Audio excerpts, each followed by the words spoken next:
আজকে আমরা যে টপিকটা শুরু করব সেটা হচ্ছে কেমিক্যাল কম্পোনেন্টস অফ ক্রোমোজোম বা ক্রোমোজোমের রাসায়নিক গঠন।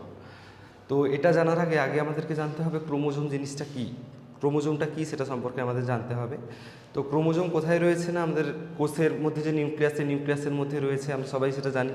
তো ক্রোমোজোম কাকে বলা হচ্ছে না, নিউক্লিয়াস মধ্যস্থ নিউক্লিয় জালক থেকে উৎপন্ন নিউক্লিয় প্রোটিন দ্বারা গঠিত স্বপ্রজননশীল যে সূত্রাকার অংশ জীবের বংশগত বৈশিষ্ট্য এক জনু থেকে অপর জনুতে পরিবহন করছে তাকে আমরা ক্রোমোজোম বলব। তাহলে কোষের মধ্যে নিউক্লিয়াসের মধ্যে যে নিউক্লিয় জালিকা রয়েছে সেখান থেকে উৎপন্ন হচ্ছে এবং নিউক্লিয় প্রোটিন দ্বারা গঠিত হচ্ছে। তো সেই নিউক্লিয় প্রোটিনটাকে ভাঙলে কী কী আছে সেটাই আমরা রাসায়নিক গঠনে পড়ব। যে নিউক্লিয় প্রোটিন মানে সেটা কী সেটাই জানবো। যে সূত্রাকার অংশ কী করছে না, জীবের বংশগত বৈশিষ্ট্য এক জনু থেকে অর্থাৎ পিতৃমাতৃ জনু থেকে তাদের সন্তানদের মধ্যে নিয়ে আসছে, তো সেটাকেই বলা হচ্ছে কি ক্রোমোজোম বলা হচ্ছে। এবং এই ক্রোমোজোম কী করছে না, পরিব্যক্তি প্রকরণ এবং বিবর্তনে একটা খুব মুখ্য ভূমিকা পালন করছে। তো এবার আমরা চলে আসবো সেটা হচ্ছে ক্রোমোজোমের রাসায়নিক গঠন। তো ক্রোমোজোম কী কী নিয়ে গঠিত? ক্রোমোজোম হচ্ছে নিউক্লিয় প্রোটিন। তো নিউক্লিয় প্রোটিন কথাটাকে যদি আমরা ব্রেক করি তাহলে কি পাবো, নিউক্লিক অ্যাসিড পাবো আর প্রোটিন পাবো, দুটো পার্ট পাবো। তো এই নিউক্লিক অ্যাসিড তার মধ্যে কি থাকছে, ডিএনএ এবং আরএনএ, আর প্রোটিনের মধ্যে থাকছে হিস্টোন আর নন হিস্টোন। তো এইটা নিয়ে এবার আমরা ডিসকাস করব। আচ্ছা, তো প্রোটিন যেটা ক্রোমোজোমের, সেই প্রোটিন কীরকম প্রোটিন থাকে সেটা আমরা দেখব। ক্রোমোজোমে আমরা জাস্ট দু রকমের প্রোটিন পাবো, একটা হচ্ছে হিস্টোন প্রোটিন আর একটা হচ্ছে নন হিস্টোন প্রোটিন। হিস্টোন প্রোটিন মানে যেটা ক্ষারীয় প্রোটিন, আর নন হিস্টোন মানে আম্লিক প্রোটিন। ঠিক আছে, তো হিস্টোন প্রোটিন যেটা সেটা ক্রোমোজোমে অনেক বেশি পরিমাণে থাকে।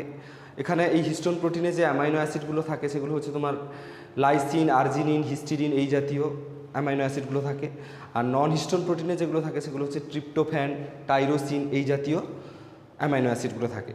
তো এই হিস্টোন প্রোটিনগুলো নিউক্লিক অ্যাসিডের সঙ্গে যুক্ত হয়ে গিয়ে কী গঠন করছে, নিউক্লিয় হিস্টোন গঠন করছে, নিউক্লিয় হিস্টোন গঠন করছে। ঠিক এইভাবে কিন্তু প্রোটিনগুলো কী করছে, নিউক্লিক অ্যাসিডের সঙ্গে বাইন্ড করে ক্রোমোজোম গঠন করছে। তাহলে এবারে আমরা যেটা ডিসকাস করব সেটা হচ্ছে নিউক্লিক অ্যাসিড। নিউক্লিক অ্যাসিড দুই প্রকার আমরা দেখেছি, একটা হচ্ছে ডিঅক্সিরাইবোনিউক্লিক অ্যাসিড বা ডিএনএ, আর একটা হচ্ছে রাইবোনিউক্লিক অ্যাসিড বা আরএনএ। তো প্রথমে আমরা চলে আসবো ডিঅক্সিরাইবোনিউক্লিক অ্যাসিড বা ডিএনএ।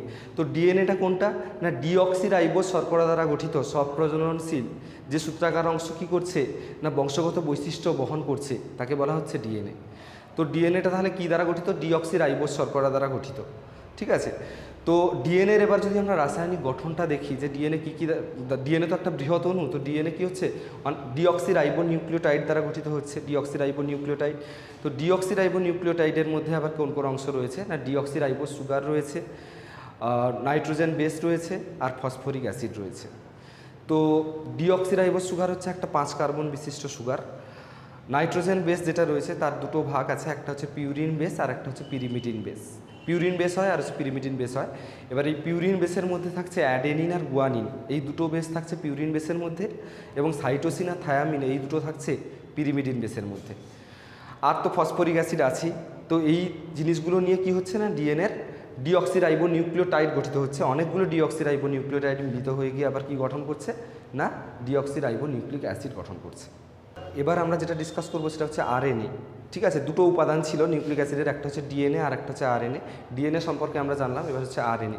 তো আরএনএ কাকে বলা হচ্ছে না, আরএনএ হচ্ছে যে নিউক্লিক অ্যাসিডটা কোষের মধ্যে প্রোটিন সংশ্লেষে সাহায্য করছে, এবং যেটা একতন্ত্রী যে নিউক্লিক অ্যাসিডটা কী করছে না, প্রোটিন সংশ্লেষে সাহায্য করছে, তাকে আমরা কি বলবো না, আরএনএ বা রাইবোনিউক্লিক অ্যাসিড বলবো। তো আরএনএ কী দ্বারা গঠিত না, আরএনএর মধ্যে যদি আমরা দেখি, ডিএনএর ক্ষেত্রে আমরা কি দেখেছিলাম, ডিঅক্সিরাইবোজ শর্করা দেখেছিলাম, আর ফসফরিক অ্যাসিড দেখেছিলাম, আর নাইট্রোজেন বেস দেখেছিলাম। তো আরএনএর ক্ষেত্রে আমরা কি দেখব, রাইবোজ শর্করা, নাইট্রোজেন বেস আর ফসফরিক অ্যাসিড। তো এই যে ফসফরিক অ্যাসিড, এই যে নাইট্রোজেন বেস, এই নাইট্রোজেন বেস কিন্তু দুই প্রকার হচ্ছে, একটা হচ্ছে পিউরিন বেস আর পিরিমিডিন বেস।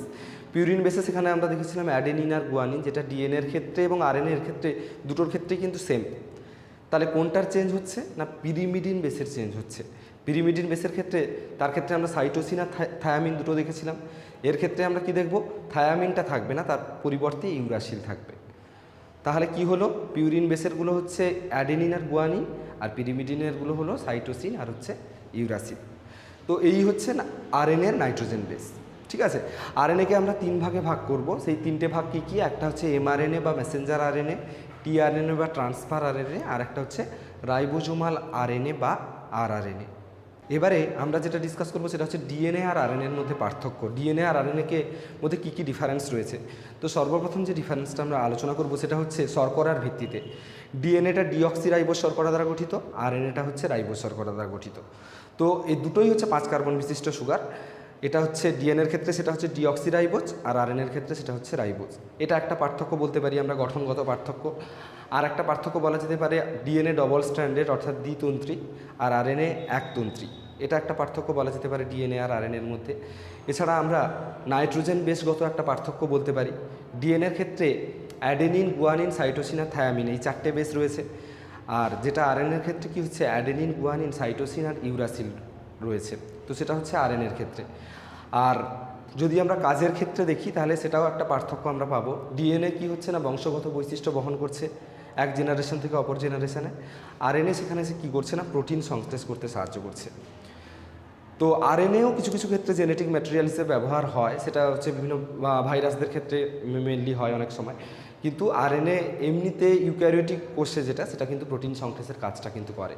তাহলে এই হচ্ছে ডিএনএ আর আরএনএর মধ্যে পার্থক্য।